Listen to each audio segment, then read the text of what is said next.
부정선거를 개입하는 손길은 이제 국경을 넘어 뻗쳐오고 있습니다. 태평양 건너 거대한 변화의 물길이 이미 일어나기 시작했습니다. 그 흐름은 한국의 부정선거, 은폐 구조를 정면으로 겨냥하고 있습니다. 내부에서 막혀있던 진실이 외부의 압박과 결합할 때 이 체제의 균열은 피할 수가 없을 것입니다. 지금 우리는 역사의 기로에 서 있습니다. 행동하느냐, 침묵하느냐, 국가의 향방을 결정짓게 될 것입니다. 이 험한 세상 우리 함께 갑시다.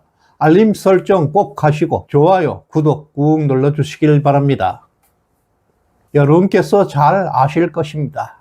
드디어 미국에서 대형 뉴스가 나왔습니다. 존 밀스 예비역 대령이 미국 국무부 국제사이버안보차관보에 발탁되었다는 뉴스가 나왔습니다. 트럼프의 핵심 측근 스티브 배너는 워름 방송에서 취임 서면을 공개했습니다. 그는 과거 국방부 사이버정책안보전략국장으로서 대한민국의 국제선거감시단 일원으로 지난 6.3 대선을 조사했습니다. 이번 보직은 인사이동이 아니라 국제사이버 선거 개입 대응을 총괄하는 핵심 수석 자리에 미국의 보수 진영의 핵심 인사, 친한파 인사가 배치되었다는 것입니다. 그가 맡게 될 조직은 국무부 사이버 디지털 정책국으로 알려졌습니다. 2020년 신설된 뒤에 올해 4월 재편 과정에서 이관되었습니다. 재편 이후에 공백 상태였던 총괄 라인에 선거와 사이버 대응 경험이 풍부한 존 밀스 대령을 전격 기용한 것입니다. 미국은 이미 USAID를 국무부로 이관했고 그리고 한국의 A웹과 같은 국제선거 네트워크 자금 흐름을 직접 관리하는 기반을 마련하고 있습니다. 존 밀스가 이 자리에 앉아 있을 때 한국과 중국을 잇는 전 세계 선거 개입 의혹, 사이버 해킹, 자금 지원 경로가 외교 안보 현안으로 다뤄지게 될 가능성이 매우 높아졌습니다. 이렇게 되면 국내 정치권과 좌파 언론들이 그동안 회피해왔던 영역에 미국이 직접 개입할 수 있는 공식 통로가 열리게 되었습니다. 존 밀스는 대만 안보 브리핑을 수차례 주도하면서 중국의 사이버전, 정보전 전략을 경고해왔고 이것을 동맹국의 선거와 정치 개입 사례와 연결지은 최고의 전문가입니다. 이 같은 경험은 한국의 선거 개입 의혹을 국제 사이버 안보 위협으로 격상시키는 데 활용될 것입니다. 트럼프와 스티브 배넌의 오랜 전략 파트너로서 존 밀스는 부정선거를 국제 문제로 격상시켜서 외교 무대에서 중국을 압박하는 방식 잘 알고 있는 인물입니다. 이제 한국의 부정선거는 국내만의 문제가 아니라 한미 동맹의 신뢰를 시험하는 사안으로 전격 발전하고 있습니다. 또한 강력한 뉴스가 있습니다. 모스탄의 주한 미 대사 부임 가능성이 미국과 한국 정치의 시형을 뒤흔들고 있습니다. 그는 국제선거 감시단 활동을 6.3 대선의 부정선거와 중국 개입 문제를 직접 다루었던 인물입니다. 이러한 경력은 한국 좌파 진영이 극도로 경계하고 있는 조합들입니다. 주한 미 대사 임명 절차는 미국 트럼프 대통령의 공식 지명 그리고 상원 외교위원회 청문회를 거쳐서 상원 본회의 인준 표결까지 거쳐야 하는 중요한 자리입니다. 인준 후에도 주재국에 부임해 양국 정상 간의 메시지를 전달하고 양자 다자 회담을 조율하고 공식 외교 보고서를 제출하고 외교 채널을 통한 항의, 요청 등 외교적 권한을 막강하게 행사하게 되는 자리입니다. 이재명 정권과 좌파 단체들은 모스탄의 한국 대사 부임을 막기 위해서 서명운동까지 벌이고 있습니다. 여론전을 강력하게 펼치고 있습니다. 심지어 입국할 때 즉시 수사하겠다는 발언까지 나오고 있습니다.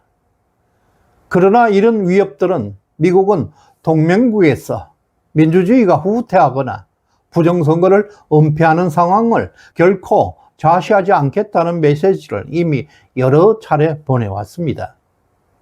모스탄의 한국 대사 부임은 외교적 수사권과 발언권을 통해서 부정선거 규명 압박을 공식화할 수 있는 절호의 기회가 될 것입니다. 이것은 내부에서 막힌 진실을 외부에서 돌파하는 통로가 되는 것입니다.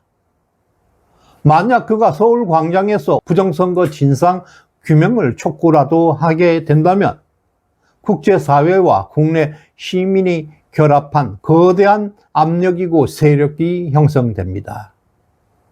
좌파들의 방해는 이 기회를 차단하려는 절박함의 표현이지만 동시에 그들이 이 사안의 파괴력을 얼마나 두려워하고 있는지 보여주는 대목입니다. 국제사회가 부정선거에 개입한 전례는 이미 수차례 증명되어 왔습니다. 2019년 10월 볼리비아 대선 직후에 미국의 OA에서는 투표 조작과 그리고 불규칙성을 적시한 예비 보고서를 발표했고 모랄레스 대통령은 멕시코로 망명했습니다. 또한 12월 4일에 발표된 최종 보고서는 부정선거 조작 사실을 확정했습니다. 또한 케냐에서도 2007년 12월에 대선 부정 사태로 인해서 1,100여 명의 사망하고 60만 명 이상이 피난길에 오르기도 했습니다. 그리고 2010년 11월 코트디부아르에서는 현재 대통령이 권력 이양을 거부함으로써 내전이 발발했고 이들의 공통점은 국제사회의 외부 압력이 그 사태를 반전시켰다는 점을 보여주고 있습니다. 부정선거가 확정되면 국제사회는 이를 민주주의 파괴 행위로 규정하고 정권 교체 압박, 군사적 개입까지 동원할 수가 있습니다. 우리는 한미 상호 방위 조약이 규정한 무력 공격 범위에 사이버 선거 개입이 포함되어 있습니다. 한국의 부정선거 문제도 이미 미국은 개입할 명분이 충분합니다. 현재 보수 진영은 8월 15일, 16일 대규모 시위를 계획하고 있습니다. 500만 명 규모의 비폭력 결집이 현실화된다면 국제사회가 개입할 가능성이 매우 높습니다. 볼리비아에서 국민 봉기와 국제 압박이 결합해서 정권이 무너진 것처럼 대한민국에서도 내부 의지와 외부 지원이 결합된다면 부정선거 은폐는 더 이상 버티기 어렵습니다. 이 같은 시나리오는 더 이상 가상이 아니라 역사적 사례들과 현재 조건이 결합해서 만들어내는 현실적인 경로입니다. 정통성은 투표 숫자에서 나오는 것이 아니라 그 투표가 투명했고 의문이 제기되었을 때, 그것을 설명했을 때, 그 질문에 답을 했을 때 정당성이 부여됩니다.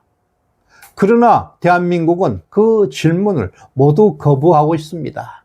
야당은 침묵하고 있고 국민은 강제로 침묵을 요구당하고 있습니다. 질문 없는 정치에는 책임도 없습니다. 책임 없는 권력은 반드시 우리의 자유를 빼앗아갑니다. 그리고 지금 미국에서는 이미 중대한 결정들이 진행되고 있습니다. 우리는 곧 다가올 거대한 물결을 대비해야 할 것입니다.